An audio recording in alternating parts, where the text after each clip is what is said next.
The challenges facing our world are growing all the time. How do we build stronger economies with equal opportunities for all? How do we build a sustainable world for generations to come? How do we protect our cities and harness the power of technology for our common benefit? Humanity has always been good at forward thinking. In this series, using the latest Bloomberg research and analysis, we will make sense of the problems of tomorrow: sustainability, urbanization, the gender gap, the march of the machines, and the demographic time bomb. The data on income inequality has shown that it has gotten worse over the last several decades.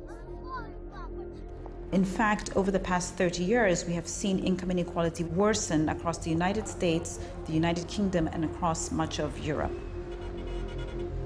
In the same vein, we've seen that the average income of the top 1% in the United States today is 30 times the average income of the rest of the populations, and that rest of the 99%.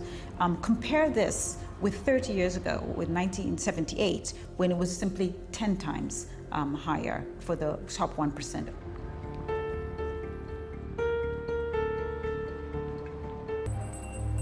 Today, there are real concerns about how this bodes for the longer term and for the future.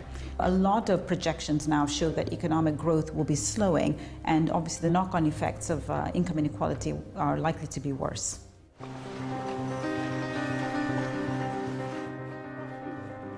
This means inequality is not just a problem for those at the bottom of the economic pile. Chronic income inequality may well affect the social and economic health of everyone. The real underlying challenges of income inequality in a broader sense, which I would argue really are hitched to the idea of social mobility and the challenges there. But social mobility is propelled by economic growth. And without economic growth, inequality will rise. Just to be absolutely clear on that, we need to aim for at least 7% GDP growth every year in order to double per capita incomes in one generation. We are far below that target. So it's really the case that we do have real issues around what the long-term prospects for economic growth are, but therefore what the long-term prospects for social mobility and our ability to reduce income inequality are.